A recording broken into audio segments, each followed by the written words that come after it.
The Ace family has been involved in multiple controversies for the past few months, and some of their fans are starting to question their loyalty to the family. Disclaimer: please do not send any hate or threats to the people involved. Be constructive, not hateful. Also, I know this tea is kinda cold, but because this was such a highly requested video, I wanted to take a really in-depth approach to the controversy. So let's start from the very beginning. On March 14th, 2018, the Ace family uploaded a video announcing their first annual charity basketball game. What that means is I am going to challenge anyone with a support system, whether that be a YouTuber, whether that be a celebrity, whether that be an artist. So the challenge is playing against me in a game of 1-on-1. We will be playing up to 21 ones and twos, but we're also going to be playing for $50,000. And the winner gets to decide what charity the money goes to. But I'm also gonna have a second challenger for a 3-point contest. They still have to pay to 50,000? Yes. So you trying to put 100,000 on this game? Yes. Then, on March 31st, Austin, the A in Ace, posted a video announcing who his opponents would be, and he also announced an additional element to the charity game. And lastly, to spice it up a little bit, the person I pick for the one-on-one competition, after he's done taking an L, we're gonna play 5-on-5. He will pick his 4 other guys and I will pick my 4 other guys. And the winner of that game will receive a $100,000 check to donate to charity. Each player on that team will get a portion of the money to donate to their charity of choice. In both videos, Austin and Catherine, the C in Ace, say they will be giving away $100,000 to charity at the game. But on June 30th, the day of the contest, the check only read $75,000, leaving $25,000 unaccounted for. Plus, on May 20th, Austin said the event sold out in 1 second. Ace family, we can't thank you all enough. You guys gave me the best birthday gift I could have ever asked for. For a charity basketball event, the tickets sold out in 1 second. We get to see over 9K of you beautiful people. This event is going to be insane. The Galen Center, which hosted the game, can hold 10,258 people. Tickets sold for $45 each, meaning the Ace family could have made $461,610 in ticket sales alone. Austin addressed some of the questions about where the money went in an Instagram Live. Okay, so we sold 9,100 tickets to rent out the venue of 9,100 people. And just to rent out the venue for that type of, call it, event, cost a lot of money, Renting out the venue, that's just one piece of the pie. And then you got USC, who was the ticket holders of the event. Ace family members had to purchase their tickets through USC. They got a percentage of the ticket sales. They took $11 from each ticket. So if the tickets were $45 and they took $11 from each ticket, that means the tickets were really like $34. That's another piece of the pie. We have to pay for security. Not only was security expensive, but we had to add on extra security. We had to pay for ambulance just to be there on spot, just in case somebody got hurt. We have staff members. We had to pay for them to provide food for our Ace family members. The concession stand. USC had to provide the food and for their staff to be working that. So that's more expenses, right? And then we had the lights. The lights had to be on, right? And the gym, we couldn't just rent out the gym. We need lights, right? So people can see and we can play and you guys can see us, right? The lights are very expensive. Just to have our merch there for you guys to be able to purchase, that's an expense. They took a percentage from that as well. Just having our little booth set up, right? They charged us for that. Yeah. For the people that were working the shot clocks and running the scoreboard and stuff like that, the basketball to actually work, that's an expense. That's a staff member we have to pay. Live stream is a huge one. This pie is getting so big. Donating $75,000 is a great accomplishment, and Austin and Catherine did have to pay for the venue and lots of other costs associated with hosting a major event. But why lie about the initial amount they were donating? And why not be upfront from the beginning about where all the money made was going? Despite all this, their fans still supported them. When one of your favorite fellow YouTube family creates a charity basketball game and gives $75,000 to charity, then hits another milestone of 9 million subs, I'm incredibly proud of them and can't wait to be in their shoes one day soon. I don't know why people keep saying the Ace family charity game was a scam and they're not donating the money. Obviously, you've never seen a single one of their videos to know that both Austin and Catherine aren't like that just because they haven't said the charity they're donating to. The Ace family did not steal from the charity. It costs money to do these events. The place wasn't free. When was the last time you guys gave back? I bet it was no $75,000 for clean water. At least they're giving back. Doesn't that matter at the end of the day? Take a clout pill. On August 16th, Austin tweeted out a message saying he was robbed. "Tonight our house got broken into. I'm overwhelmed, angry, sad, hurt. So many emotions I'm feeling right now. Thank God my family and I are safe. That's the only thing that matters." He also posted a few updates to Snapchat with his daughter Elle, the E in Ace, outside their home with the police. Yeah, I know. There's cop cars everywhere. They're inside the house right now checking. I know, baby. I know. Okay. This is some up. Literally walk in the house. The house is pitch black. We're tired as hell because we've been at Disney for the past 6. This is how you know it's a robbery when you got 4 cars out here and about 8 total cops involved. Some more cops just pulled up. It's probably a total of 10 cops now. Never in a million years would I ever thought the Ace family house would get broken into. And there's here 1, 2, 3, 4, 5. And they're still in the house. Up. All I gotta say is whoever broke into our crib, karma is and best believe something about to happen to you. It may not happen today, tomorrow, but best believe something about to happen to you. Later that day, the Ace family posted a vlog to their channel about the robbery, showing footage of Austin and Catherine going through their home with the cops.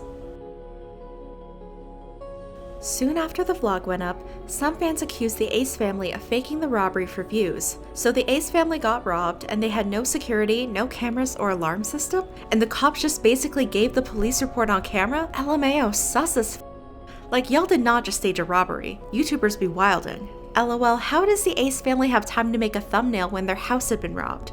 While other fans and fellow creators defended them. I don't care what the Ace family did recently. Them getting robbed is not funny and karma. Do you forget that there is a child? Let me repeat, a child that lives there? No matter how much money you have to get back on your feet, that traumatizes you. Just heard about the Ace family faking getting robbed. Never seen any of their stuff, but I did get a small glimpse of what they're like when I played in their charity basketball game. I don't know all the facts, but what I can say is they don't seem the type to fake something so serious. After fans started calling out the Ace family, All Tea All Shade made a video on the situation and provided screenshots allegedly showing Austin hiring actors dressed as police officers. "Hello, my name is Debbie Moss. I am Austin McBroom's financial advisor. We recently hired your company to provide a few actors to star in a video shoot in LA. Would you please email me a copy of the invoice on file for these services? The customer's name is Austin McBroom. Thank you for your time. Regards, Debbie." However, Drama Alert emailed the company mentioned in All Tea All Shade's video, and this is what they emailed back. "Hello, that is a fake invoice. The company name is wrong and tax is not 10.2%. Though we do not disclose who we work with, our company has never been in contact with anyone from the Ace family." On August 18th, Catherine posted a statement on Twitter. "I'm sitting here thinking about everything that's been going on for the past couple days, and I wanted to say thank you to all our supporters for all of your prayers and love. I don't usually address all the stuff haters, watchers, and envious people make up about us. At the end of the day, they will always come up with slander and smear to tear down the very fabric that makes up the Ace family and our army of followers. Some will do it to generate views and profit from our success, and others simply out of envy. So like I said, I don't normally address all the BS that goes around against us. But this time, they are not only attacking the integrity of our family, but that of the LAPD, and this is where Austin and I draw the line. To attack those who risk their lives on a daily basis to protect our communities and our families by suggesting that they would participate in a staged robbery amounts to slander. To suppose that the police officers that responded to our robbery call were paid to act in a vlog or a staged robbery is ridiculous. It doesn't only attack the integrity of our family, it takes time away from a relevant issue, which is the safety of our family and our home, as well as the integrity of our police department. The police officers that responded to our call actually risked their lives when they stormed into our home. Whomever broke into our home took a kitchen knife to obviously fight their way in out of our home should they have encountered resistance, which created a very violent situation. The purpose of the last video we posted was to simply share how serious the invasion of privacy is around us and our home. I haven't been able to sleep for months due to the influx of people coming to my home, and this was the last straw. Please know that we take our safety and those around me very seriously. Thanks again to those who support and respect us. You mean everything to us." On August 19th, Keemstar posted a copy of the police report to his Twitter account. Austin retweeted Keemstar's tweet and said, "It's sad that Keemstar had to show everyone our damn police report to proof that our house getting broken into was real. Public service announcement. For everyone who's obsessed with holding your time is up. We ain't got time for that. But some fans thought the police report was fake. First of all, it's fishy how he's the only one that has the police report because the Ace family never had it and neither does LAPD. Second, where's the case number and officer info on this report? They faked a robbery and won't own up to it. Stop supporting the sociopath family. Did you Google to find that fake police report?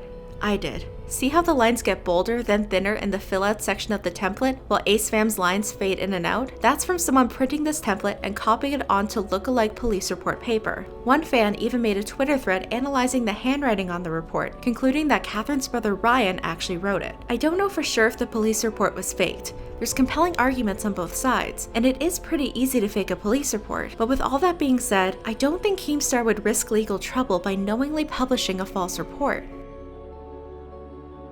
On August 23rd, YouTuber Atozy uploaded a video dissecting why the robbery seemed fake. Here are some of his most compelling points. Posing for a thumbnail and the tone of the vlog. The child to cover her face like she's crying. They try to take this reality TV approach to how they're creating their content. Like, it's so cliche, but it's completely dominating its genre, so people just eat this up. But anyway, you have this peaceful bliss intro, and then it just cuts to, our house was robbed. The broken glass and shattered sliding door. If you were a robber, would you A, break the glass around the door handle to then unlock the door and pull it open? Or would you B, smash a larger hole at the bottom of the door for a larger mess and better YouTube thumbnail? Then I mean, lay down on your hands and knees, then crawl through that small hole somehow without leaving any prints of your hands nor knees nor even stepping on this glass to crawl through this little hole, to then somehow stand up, open the door, and let your friend in. If you answered B, I think you might have robbed the Ace family because no one does that. The police asked Austin for permission to take the knife for fingerprinting. There's just something off about it.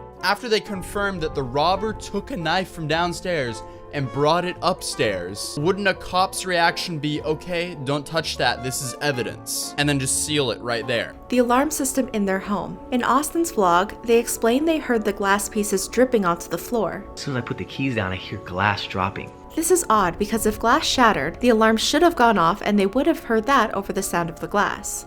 In the background, that right there, that's an alarm sensor, and you can see it's turned on. So it wouldn't have been your alarm that triggered this? The CCTV in their home. Where's your camera footage? Because after I've gone back to your channel, I've now seen that you've actually had a video where you say you have CCTV, and you don't only say that you have cameras, but you also say your neighbors have cameras. So why was this not mentioned in this video at all? The fingerprint unit taking 3 days to come to the house. 3 days sounds a bit long. Definitely for stuff to be used as evidence? What if this was like an insurance fraud attempt and they just gave him 3 days to cover all the tracks? It just doesn't sound right at all. I didn't see a single cop with gloves on while dealing with evidence or anything like that. As much as he wants to believe the robbery was real, he ends up concluding there are too many weird questions and details in the video for it to be taken at face value.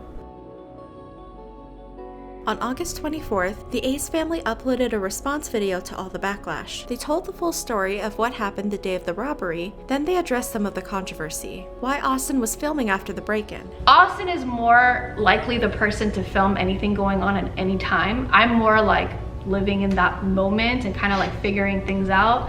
But I think it was more about our privacy, because you guys don't know this, but at the time, I was in the middle of shooting a documentary of how we don't have any privacy, of just, you know, people coming to the house nonstop. This is everything, like everything that we need to show the Ace family that this is real. Yeah. Why they posted the video and posed for a thumbnail. At that point, like everything had kind of settled down. And so I look at Austin and I'm like, are we gonna like post this? Like, are we gonna share this? And he's like, yeah, we have to. People think that like views is about money and greed, and not everything in life is about money and greed. We wanted our Ace family members to view this video because of how important it was. And so right when I'm standing over the glass, I'm thinking like, hey, we need to take a thumbnail. Like that comes to mind as a YouTuber. Like that's what we do for a living. Austin goes like this, hands the camera to Ollie. He takes a thumbnail, takes 1 second. Elle went like this because she was so tired, and she was like, I don't want to take pictures, I don't want to be on camera, so please for those who were like, oh, well, who gets robbed and takes a thumbnail? Yeah, we got robbed, but at the end of the day, we were all safe. So it was okay to take a thumbnail at that time. Response to people who accused them of faking the robbery. I've never seen him this traumatized or this upset in my life. And what sucks is that people had the audacity to say that we faked it, that we staged this. And I just feel like that was the last thing, like that was a punch in the face. Like, here we are being so honest with you guys. Yeah, like anything could have happened, and then here someone is making a fake receipt of like us paying for cop actors. Like, these were real cops that were in our home. That's against the law to do that, to fake a receipt. We just got robbed and then we have to deal with that on top of it. It sucks that we have to feel like we have to prove that we got robbed when here we are living the actual experience. Austin and Catherine spent the rest of the video talking about how the robbery has affected their physical lives and their emotional well-being. On September 7th, Atozy uploaded a second video responding to his first video and updating his audience with additional information. At the beginning of the video, he says he now believes the Ace family was robbed, but he still thinks a lot of things about their original video were weird. He spends most of the video talking about the crazy comments he got, but he does read out one comment addressing some of the things he pointed out in his first video. So honestly, to refute the whole fingerprinting thing, cops don't fingerprint every scene immediately, especially if it's a non-emergency. It costs a lot of money and takes a lot of time. It's dumb, but that's unfortunately how the system is. Most of the prints of the scene are going to be from people who live at the house anyways, so they do have to take elimination prints from anyone who has access there. Once they do that, CSI compares any of the prints they found to the elimination prints to see if there are prints that belongs to anyone who doesn't live there. This process alone is going to be long as especially in a house that size. In other words, some of the police behavior Atozy pointed out in his video actually makes sense in the real world, but it doesn't explain everything weird about the Ace family's video. 2 months after the robbery, on October 4th, the Ace family released a video announcing the second version of their app with new exclusive video content. Elle's video is now live on the Ace Family app. Click that link and sign up and be a member. You guys would get live streams of anything in general. We want to be able to have like a platform to do our live streams. There are going to be like a lot of exciting things. I'm going to have my corners, all of my videos in there that I really want to do. I'm so excited. And then Austin's going to have his stuff. Our corners are coming very soon. Stay tuned. The app has some free features like wallpapers, quotes, and access to a merch store. However, there's also a paid section of the app with members-only videos. Subscribers can pay either $2.99 per month or $30 per year. The relaunch version went live on October 6th with a live stream and a video featuring Elle. But according to subscribers, there hasn't been updated content since November. Just got charged for the Ace Family app. When will there be content? This really sucks. I just canceled my Ace Family membership. I defended the Ace Family since day one. I've been there since their first video was uploaded, but wow, they've really gone downhill as individuals. I used to love everything they did, but now they are crossing too many lines. I've been wondering why you guys are still charging people that have the membership on the app. You guys haven't posted since November 30th, 2018. I'm not trying to sound rude. Love you, Ace Family. Is anything new going to happen on the Ace Family app? I've been paying monthly for my subscription, but nothing has happened in a while. Was just wondering if anything new was coming soon. And other fans have been asking Austin and Catherine when there would be a restock on the app. When are you guys restocking the Ace Family app merch? And when are you guys going to make the animated Ace Family phone case for the 6S? Also, I just got a membership. Better now than never, and I don't regret it. Love you guys. I was just on the Ace Family app and everything is sold. When will there be a restock? On January 6, 2019, the Ace Family uploaded a video announcing their $100,000 basketball contest. So our first video in the new year was a video dedicated to all of our Ace family members. So now we want to do something fun and entertaining for the social media world. So let me explain. I know you all read the title, and that is exactly what it is. So here are the rules. Location, Los Angeles. Date, Friday, January 11th. Time, to be announced. We're only picking 20 contestants, obviously picked by Austin, Catherine, Elle, and Alea. Names will be picked out of a hat for shooting order. Contestants must shoot from 10 different spots on the court. Whoever makes 10 shots in a row first wins $100K. All ages and genders are welcome. It sounds pretty easy to me. If you think you can do it, hit us up. If you think your favorite YouTuber or celebrity can do it, make sure you tag them. Guys, it's a free $100K. You don't have to pay to enter, although we suggest, it's up to you, but we suggest whoever wins donates a portion to charity. While Austin does say they wanted to do something fun and entertaining for the social media world, he never states that Ace family members were excluded from being contestants. From the way he describes it, the challenge sounds more like a fun event for YouTube that involves all their fans. He even addressed the audience directly, asking them to reach out if they think they can do it.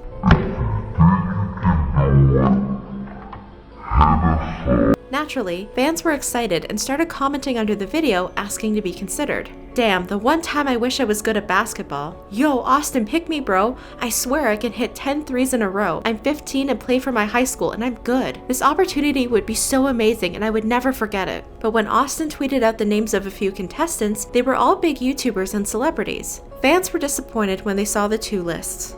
Actually not watching the Ace family anymore. I can't stand people who lie. It's all about fame, not the fans. I'm officially done with the Ace family. So many Ace family members wanted to participate in their shootout, but yet they picked celebrities and other YouTubers? You could have just made an Ace family member $100,000 richer, but I rest my case.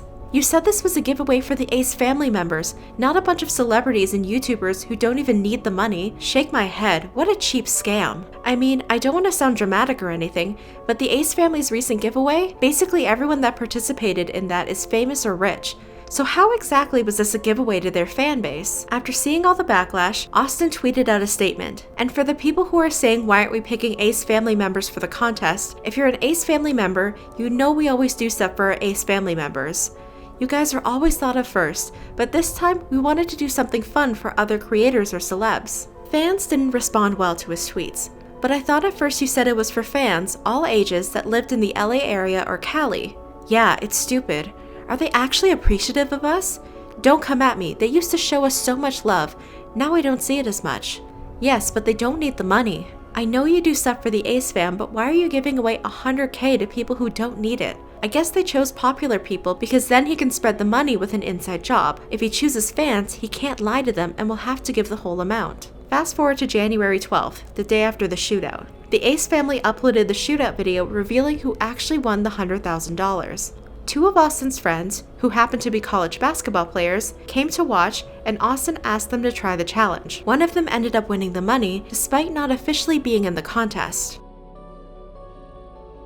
While the second $100K giveaway drama was going on, the Ace family was involved in another controversy known as the Lollipop video. On January 7th, a video from Austin's Snapchat leaked on Twitter showing Austin buying Catherine's little sister a penis-shaped lollipop. Here's the video. What'd you say? What'd you say? What are you trying to get to? You love what? Oh God.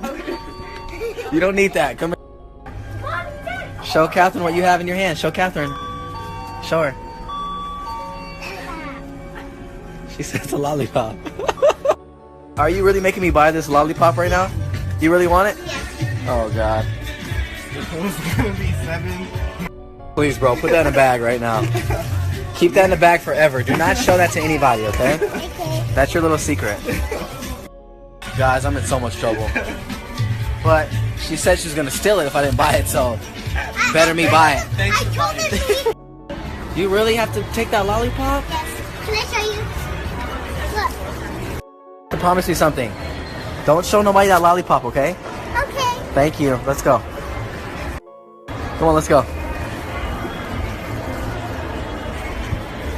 Hey, put that away. Put that lollipop away. Oh, it's picking out! Yay! Guys, I'm not gonna lie. Catherine's sister is a savage.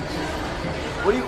Oh my God. I gotta go. I'm leaving. There was some debate on where they were. People initially thought they were in a sex shop, but other Twitter users have identified the store as Spencer's, a novelty gift store with some adult items. So the girl could have seen a Pokemon shirt and wanted to go into the store. However, it's still Austin's responsibility as the adult to guide her away from inappropriate items in the store. He also shifted the blame on Catherine's little sister, saying she would steal it if he didn't buy it for her. Again, it's Austin's responsibility as the adult. He should definitely not have purchased the lollipop for her, knowing what it actually was. Fans were pretty much universally against the lollipop video. I watch the Ace family because they're a family channel, but seeing this makes me so disgusted. Austin would never take Elle to the shop, but just because it wasn't his kid, he decides that it's okay?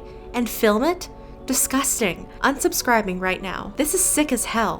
Why the f would you purchase a pick Lollipop for a child from a sex store. If y'all needed more reason not to like the Ace family, here's your reason. I think it's immature to block someone for just stating that you did wrong to buy a kid an inappropriate object. The Ace family still hasn't responded to the backlash on the video.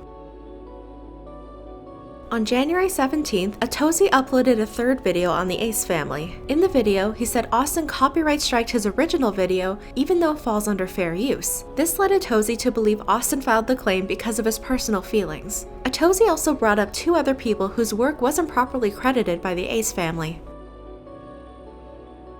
Not properly paying or crediting their original editor and cameraman. This thing is a whole jumbled mess. Originally, we kicked it off amazingly, but it ended up taking a turn when me asking for what I deserve and what I made. Asking for too much in his definition. I guess he doesn't understand that when you work hard at this craft to make it look good, don't just put a video and slap it together in 2 seconds. I gave him discounts on my rates just because he was a homie and I was just trying to grow with him. I wasn't focused on the money. But where it got weird was when if you're not gonna just credit me for the video I provide you with, then just pay me my regular rate. Know your worth. A lot of people out here, videographers and artists, don't get paid what they're worth all the time, and sometimes they don't even get credit. Their work just gets stolen. I had to ask multiple times to be credited. When people are that big, not everybody hears about stuff like this, you know, and when you have millions and you're just paying dirt change to someone, I was building with them long term, but it just became sour when credit was like, all right, I'll bless you when like I want to bless you, or like, you know, here's $150. I didn't ask for $100. I hope Austin and Catherine just treat people that help them build with a little more respect and think less of themselves, because it seems like the whole world is centered around you. Every time you guys are talking about giving back, you're also talking about the profits you're gonna make off shit. So when they posted these rumors about you making profit off the charity event,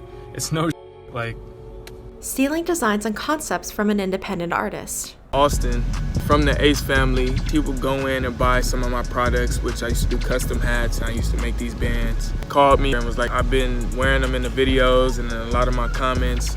I get a lot of good feedback asking me where can I buy those or where'd you get them from. Let's put something together. Let's, you know, try to figure out exactly on the business terms what you're trying to do with the brand or collaboration, or what you're doing would definitely work good with what I'm doing because a lot of people already are on it. So I'm like, all right, for sure, it makes sense. Like, you know, I have the vision and you have the numbers, you have the people. So, you know, for me, instantly, I'm like, okay, this is a no-brainer, makes sense. I was like, all right, well, what I could do is I can make a couple exclusively for you, and then we could sell them, we could negotiate like the price. And then it just clicked to me. I was like, another thing was dope is I'm working on a truck that I'm about to drop. We can like basically do pop-ups where every band that I make exclusively for you, we pop up, we could sell them, and then, you know, this is love. So he's like, yeah, bro, that's hard to elaborate more on the truck. So I tell him the whole get down about the truck and how I used to have a store, and now I feel like mobile is the new wave. He's like, oh man, that sounds genius. So like 2 days later, he hit me up. He was like, man, how's everything going with the bands, man? I want to try to put them on my website and stuff. I gave him like 2 or 3 more days, and then I hit him. I'm like, yeah, these are the ones I made for you. He was like, man, these is dope. But then he was like, I've been hella busy, bro, but I'm gonna link up with you. Maybe like a couple days later, I seen on YouTube, he was rocking the bands. He had on the bands, some bands that looked like my bands with him and his daughter. I just know my work, and I was like, so I hit him up, I'm like, bro, what's up with this?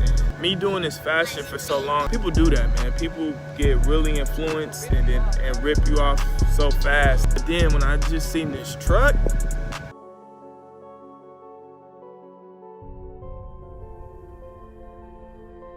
on January 28th, the Ace family uploaded a video titled Saying Goodbye, Taking a Break from YouTube. We will miss you guys. Austin and Catherine told their fans their life had been crazy with different projects and raising their newborn daughter Alea. They also addressed the controversy around their app. Unfortunately, we had a situation where there were a few people who are part of the Ace family team who just weren't handling things the right way, which caused our merch to be completely out of stock, and which also caused our app to be at a standstill and not produce any new content. They explained that time off would help them focus on their app content and new merch, and they ended the video by talking about their new project, a documentary about the Ace family. The reason why we even filmed the Ace family documentary to begin with is to show you guys what really goes on behind the camera. That seems to be the end of the drama for now.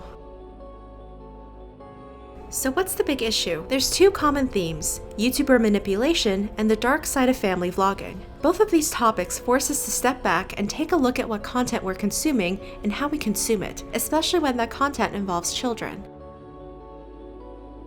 The reality is, YouTuber manipulation is nothing new. There's a lot of competition on YouTube, and in order to stand out from the crowd, you need to effectively market your videos and encourage your fans to come back for every upload. In fact, YouTube actively encourages their creators to create fan bases rather than audiences. Alex Carlos, YouTube's global head of entertainment, says, "An audience tunes in when they're told to. A fan base chooses when and what to watch. An audience changes the channel when their show is over. A fan base shares, it comments, it curates, it creates." When Disney released Frozen in 2013, many fans made cover videos of the movie's signature song, Let It Go, and Carlos says that buzz helped the movie become successful at the box office. Creators everywhere can make the choice Disney did. Allow fans to pay tribute, and you will see the incredible benefits of their passion. So we can see how having an active fan base, rather than a passive audience, is important for YouTubers to maintain their success. And some creators will go further than others to ensure their fans stay on their side. Remember Austin's tweets after the backlash from the basketball event? That's a classic example of gaslighting. Gaslighting is a form of manipulation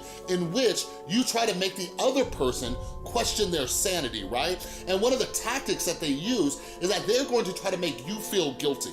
So what he was doing there is that he's trying to bring up the fact that they've done so much for you, so you need to back up on us about this. By reminding their young fans how good they've been to them in the past, the Ace family is guilting them out of expressing valid criticism, which feels even worse because Austin, Catherine, and Elle feel like friends. And who wants their friend to be mad at them? As YouTuber Bobby Burns points out, YouTube is a very unique social media platform. The entertainment that you are watching when you're watching a YouTuber is a person talking to you, or at least that's how it feels. It feels like it's a person that you know, someone that you're kind of friends with, because you do know them, but the them that they allow you to see. And we've seen so many examples of people like Casey Neistat who talk about, hey, this video that I'm showing you isn't exactly my real life. It is a hyper-edited, condensed version of it. And that's something we need to keep in mind when watching vlogs or lifestyle videos. Most adults are conscious that some videos may be staged or embellished for better shock value, but the problem is, most kids believe what they see because they don't have developed critical thinking skills. And this becomes a huge concern when YouTubers sell things to their audience. According to the American Psychological Association, young children below 7 to 8 years of age clearly lack an understanding of the persuasive intent of television advertising. In other words, kids have a hard time figuring out when someone's trying to sell them something, even if that person is their favorite YouTuber. Instead, kids see someone they consider a friend encouraging them to buy their merch or download their app or buy a ticket to their event in order to be a real fan, and so they do it to keep the friendship. The other key issue the Ace family raises is the dark side of family vlogging, and at the heart of it is privacy concerns and children's autonomy. The obvious angle is how parents open themselves up to being criticized by millions of strangers. Every aspect of their household or their life or whatever their kids are up to can be under a microscope. If they film it, it can be judged. It's one thing to get hate comments about yourself, but for people to be commenting on your parenting or your kids, that's hard. But the uglier side of family vlogs revolves around the child's safety. In their August 24th video posted after the robbery, the Ace family spoke about their own privacy concerns. And people came every single day, like I'm telling you, like every single day it was like a tourist attraction. Like people would just come by all day long, all day long. We thought that maybe over time, people would know not to go to our place, know that it's not the right thing to do, but it just got worse and worse. Like it got to a point where we wouldn't even go in our backyards anymore. Like Elle couldn't even be pushed on the swings anymore. Yeah. And Elle, like she's 2 years old and she was starting to understand like, wow, like this shouldn't be happening. Like mommy and daddy, why are people at our house all the time? And they weren't the only parents on the internet who worried about their family's safety. Carly Holden used to upload family vlogs with her kids, but removed all traces of her kids from her channel and her social media. I didn't exactly fully know the reason like why I wanted to take them off, but I was just unsure about it. I felt unsafe with it, and I was just like at a really kind of confusing time in my life, and so I didn't want to make any choices that I might regret or that might like come back to bite me in the ass.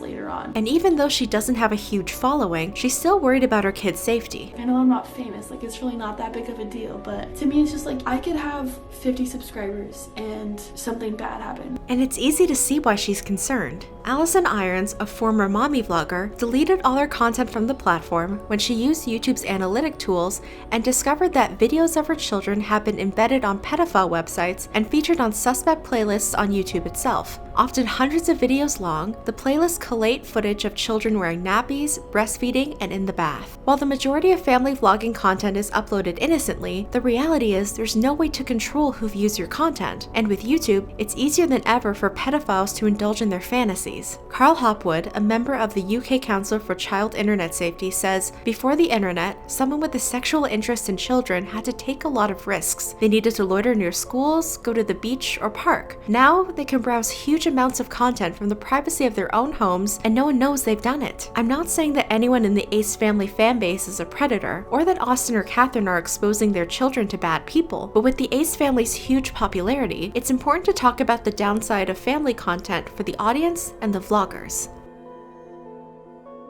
And what about the real stars of the show, the kids themselves? When your entire family's livelihood revolves around you performing every day, it's easy to see the kind of pressure the kids would be under. In a recent article on family vlogging, New York Magazine spoke to Allie, a creator who started posting videos on her doll collection when she was 13. A year after she started her channel, she had nearly 100,000 subscribers. Her mother encouraged her to monetize the channel, but as she grew more popular, she became more depressed. As Allie's popularity and profits increased, her mother started pressuring her to work long hours filming and editing. Allie says, I was staying up all night editing videos. I wouldn't be able to wake up in the morning and my mom would be like, oh, you're so lazy. But I was just working.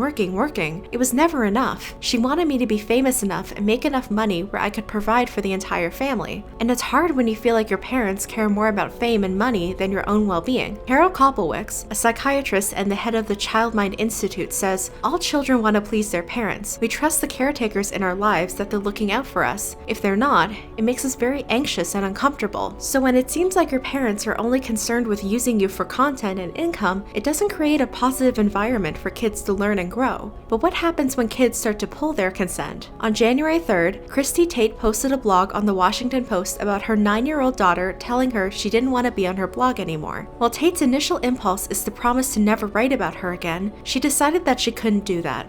Promising not to write about her anymore would mean shutting down a vital part of myself, which isn't necessarily good for me or her. She continues, my daughter didn't ask to have a writer for a mother, but that's who I am. Amputating parts of my experience feels as abusive to our relationship as writing about her without any consideration for her feelings and privacy. While I understand her position, we need to put ourselves in her daughter's shoes. She found out about her unintended online presence while Googling her mother, finding pictures of her and essays about her personal memories. It's natural for her to feel exploited and upset at a perceived betrayal of trust. I'm not saying Tate intended to violate her daughter's privacy. She's giving her daughter veto power over any pictures of herself, and Tate will describe the content of future posts before publication. But when looking at family and parenting related content, we have to consider the child's feelings, both in the present and in the future. While researching for this video, I came across a video YouTuber Drew Gooden did on the Olsen Twins, comparing their situation to present-day family vloggers. I just wonder if maybe we're accidentally going down the same road with some of our famous kids of today. Think of all those family-run YouTube channels out there whose success is 100% dependent on the cuteness of the kids or the silly antics they get into. They're just using their kids as adorable props so that they don't have to get real jobs. Every decision is made by the parents in order to squeeze out as much money from their kids as possible. And he's absolutely right. Think about it. The Olsen Twins started acting on Full House at 9 months old. That's roughly how old Elle was when the Ace family started their channel. And while there's no scientific data, yet, on the psychology of child stars on YouTube, Mary-Kate and Ashley Olsen can give us some insight on what it's like to be famous for your entire life. In an August 2010 interview with Marie Claire magazine, Mary-Kate spoke about her and her sister's childhood in front of cameras, referring to themselves as little monkey performers. She adds, I look at old photos of me and I don't feel connected to them at all. I would never wish my upbringing on anyone. And take a look at this LA Times cover story from 2000, profiling them as 13-year-old business moguls. While the whole article is worth a read, here's a snippet about an upcoming promotional tour that stuck out to me. The girls are tired. Mary-Kate has a headache and a sore throat. Ashley is eager to go home and write a school essay that's due the following day. They've complained, without success, that Thorne has scheduled too many satellite feed TV interviews during a promotional trip to New York. 12 is too many, Robert, Ashley says. Okay, he teases. Let's spend a couple of weeks and fly to all these cities to do the interviews. This way, it's 2.5, 3 hours and you're out. You're shopping in Soho. They don't raise the issue again. Any of this sound familiar? When the Olsen twins started acting, and when most of these child YouTubers start appearing in vlogs, they're not at an age where they can make an informed choice. You can try to compare their story to other child actors who eventually grew up and turned out okay or not so okay, but there's really no one like the Olsen twins. The main thing that always separates them from other child actors is that other child actors presumably at some point made the choice to act. Even if they were 7 or 10 or 15, there came a time where they announced to their parents, guys, I want to act. They didn't know what that would ultimately end up entailing, but they still made the choice to do it because at the time that's what they thought they wanted to do. And that's the key difference. It's possible that child YouTubers find some kind of enjoyment out of being in front of the camera, and I don't think all these parents are inherently bad people for making family vlogs, but as Drew says, we have to consider the cost. With the Olsen twins, we have the closest example possible of what these kids could go through when they live with fame from the moment they're self-aware. And while one subject doesn't make for a valid scientific study, we can't ignore what the twins have to say about their intense celebrity. Not all family vlogs are bad for the families. There are even some creators who are committed to helping other family vloggers with their channels and with managing their child's privacy. Melissa Hunter runs a family-friendly YouTube channel and co-founded a multi-channel network dedicated to family YouTubers. She and her daughter Gracie collaborate on their videos, and she encourages her not to read comments or get used to their online fame. Melissa says she dictates what, she'll go and pull stuff off the shelves. If there's a priority or if we agreed to film a certain video, I'll be like, hey, we agreed. Remember, we agreed to do this? Well, we have to do this right now. And she'll be like, okay, let's go do it.